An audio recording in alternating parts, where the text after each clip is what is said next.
একটা সময় আসবে যখন পুরো পৃথিবী হবে কান্না আর রক্তে ভেজা। 7 বছর ধরে চলবে দুঃস্বপ্নের মতো শাস্তি। খাদ্য থাকবে না, শান্তি থাকবে না, এমনকি মানুষ চাইবে মরতে, কিন্তু মরতেও পারবে না। আপনি কি শুনেছেন গ্রেট ট্রিবুলেশন সম্পর্কে? বাইবেল আমাদের সতর্ক করে দিয়েছে, একটি সময় আসবে যেটা পৃথিবীর ইতিহাসে সবচেয়ে ভয়ঙ্কর সময় হবে। এই সময়কে বলা হয় 7 বছরের মহাবিপদকাল, গ্রেট ট্রিবুলেশন। দানিয়েল 9 ও 27 ও মথি 24-21 বলছে এই 7 বছর বিভক্ত হবে 2 ভাগে। প্রথম 3.5 বছর হবে দুঃখজনক সময়, আর পরের 3.5 বছর হবে ভয়াবহ শাস্তির সময়। এই সময় দাজ্জাল, অ্যান্টিক্রাইস্ট, বিশ্বশাসক হবে।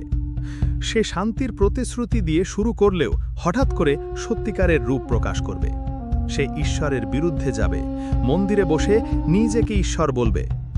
এরপর শুরু হবে মহাবিপদকাল, যুদ্ধ, দুর্ভিক্ষ, মহামারী, বিশ্ব জুড়ে মৃত্যু ছড়িয়ে পড়বে, প্রকৃতি বিদ্রোহ করবে, আগুন, ভূমিকম্প, বন্যা, মহাশূন্যে অদ্ভুত চিহ্ন।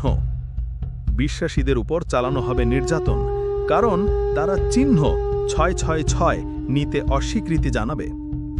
বাইবেল বলছে এমন দুর্যোগ হবে যা সৃষ্টি হবার পর কখনো হয়নি আর কখনো হবে না। মানুষ খেতে পারবে না, শান্তিতে ঘুমোতে পারবে না। অনেকেই চিৎকার করে বলবে আমাদের মেরে ফেলো, কিন্তু মৃত্যুও তখন তাদের কাছে আসবে না। এ হবে এক অদ্ভুত সময় যেখানে জীবন চাইলে মৃত্যু পাবে না, আবার মৃত্যু চাইলে বাঁচবে না। তাহলে কি করা উচিত? বাইবেল স্পষ্ট বলছে ঈশ্বর যাদের নিজের করে নিয়েছেন তাদের এই শাস্তি থেকে রক্ষা করবেন।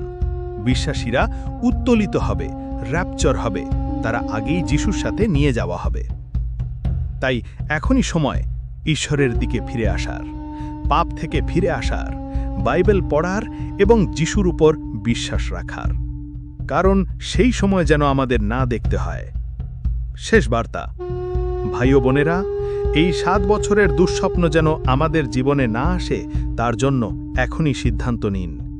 ঈশ্বরের দিকে ফিরে যান, যিশুর রক্তে মুক্তি নিন, কারণ এখনো সময় আছে, কিন্তু হয়তো বেশি দিন নেই।